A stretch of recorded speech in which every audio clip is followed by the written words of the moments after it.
Ternyata switch untuk mengubah kehidupan itu dimulai dari prasangka dulu. Walaupun peristiwanya nggak enak.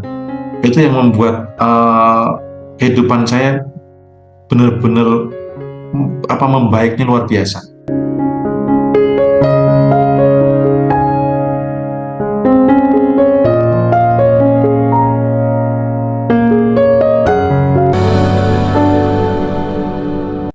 Nah, melampaui di saat ini menarik terkait dengan hutang, teman-teman. Jadi banyak sekali, tadi juga ada pertanyaan terkait hutang. Hutang itu jangan dipikirin, sekali lagi jangan dipikirin, dan fokuslah menambah income terus-menerus. Jadi di materi melampaui di saat ini itu yang terpenting teman-teman memancarkan kehidupan yang ingin dijalani. Walaupun banyak masalah apapun itu, jangan dipikirkan, jangan dirasakan terus-menerus. Kalau jatuh tempo gimana? Ya begitu, jatuh tempo biarin aja. Tapi kan tidak sepanjang hari mikirin jatuh tempo gitu. Ya memang jatuh yang paling sakit adalah jatuh tempo gitu. Tapi tidak perlu dipikirkan terus-menerus gitu. Tidak perlu hidup itu tujuannya hanya untuk selamat dari jatuh tempo gitu. Tetapi seringlah memikirkan kehidupan yang ingin dijalani. Teman-teman serius, teman-teman, saya ngalamin sendiri. Coba rutinkan sebelum tidur, itu membayangkan kehidupan yang pengen dijalani. Terlepas dari kondisi sekarang kayak apapun. Saya saat membayangkan rumah yang sekarang saya tinggali, itu saya di kondisi minus, di kondisi beras mau habis, di kondisi nggak punya pekerjaan, di kondisi diteleponin kartu kredit dan sebagainya. Pokoknya kondisi yang sangat tidak enak. Tapi begitu saya tahu ilmunya, oh ternyata switch untuk mengubah kehidupan itu dimulai dari prasangka dulu. Walaupun peristiwanya nggak enak. Itu yang membuat kehidupan saya benar-benar membaiknya luar biasa. Termasuk saya tuh dulu punya impian iseng-iseng batin gitu, membayangkan saya itu kalau ke kantor itu saya itu punya perusahaan sendiri. Terus kalau ke kantor itu dekat gitu. Jadi sekarang itu kantor saya di kompleks klaster ini gitu, hanya selang satu rumah. Jadi saya ke kantor itu cuma jalan kaki gitu.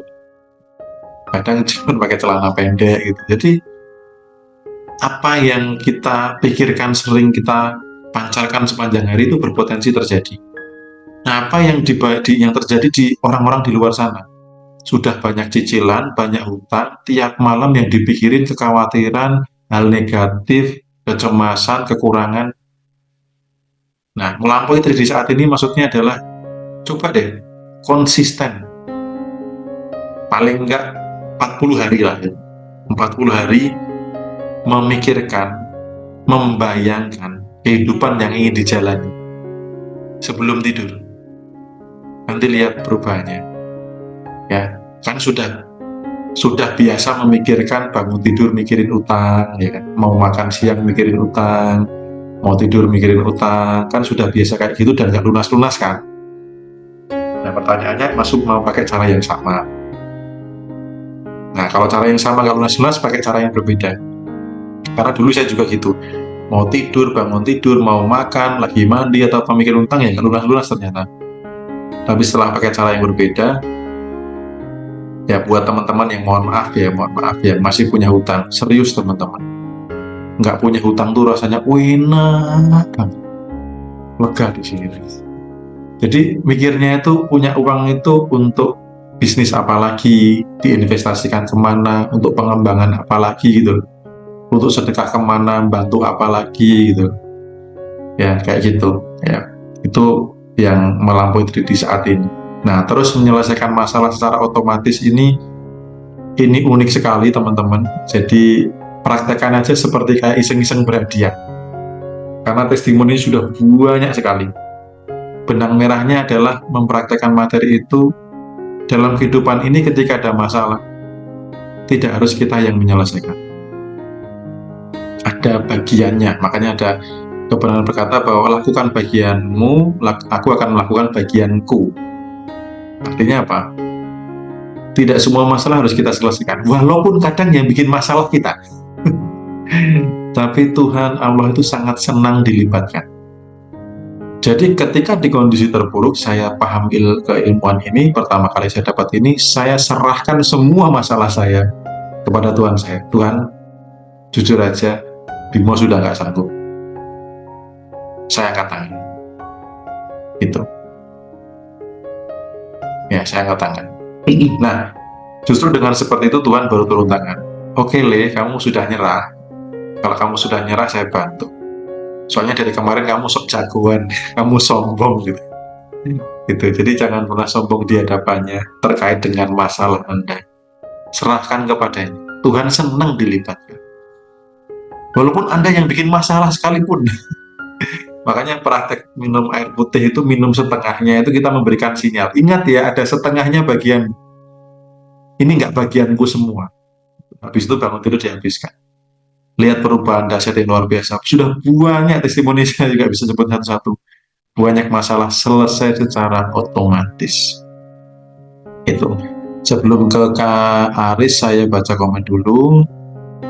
Baca buku bisa diganti dengan nonton YouTube. Kalau bisa dan ya. Jadi mindset kelimpahan itu kalau ada dua hal yang baik, jangan diambil salah satu. Baca buku baik, nonton YouTube yang misalkan Ngaji Roso gitu ya, itu juga baik. Jadi jangan digantikan gitu. Kalau digantikan itu kan sama-sama baik, karena kalau mindset kelimpahan itu kalau baik itu dan bukan tapi ya. Mas Bimo mau teh atau es teh atau es jeruk? Oh, saya es teh dan es jeruk gitu. Jadi tidak mengorbankan salah satu. Membaca bukunya ada materi khusus kan Om. Saran saya kalau belum pernah baca buku Sadar Kaya, baca buku Sadar Kaya. Itu salah satu buku yang saya baca sudah saya ulang sampai 7 kali. Sambil saya bedah buku ini yang ke-7 kali saya ulang sadar, karena luar biasa pengaruhnya ke kehidupan saya. Terus saya gak baca buku tapi dengerin training motivasi tiap hari. Apa emang harus baca buku? Nggak harus sih, nggak harus. Kalau sibuk banget ya nggak apa-apa. Saya hanya memberikan saran, karena rata-rata orang hebat yang saya kenal itu baca buku. Waktu saya mau beli buku, circle up saya itu kan ngomong kan, aku sekalian beli nol loh. Sampai saya baca buku loh. Aku tuh sebulan harus 2 buku yang tak habiskan. Saya tepuk jidat. Saya 1 buku belum tentu habis, ternyata dia 2 buku harus habis tiap bulan. Pantes kepalanya isinya kayak gitu. Ya gitu, nggak harus sih, tapi kalau mau baik, kalau enggak ya nggak apa-apa. Saya nggak rugi kalau Anda baca buku atau enggak, saya nggak rugi. bercanda, saya nggak baca buku tapi tiap hari nonton YouTube di Roso, silahkan, nggak apa-apa. Saya nggak baca buku Om, nggak menarik, nggak ada gambarnya, ya silahkan gitu.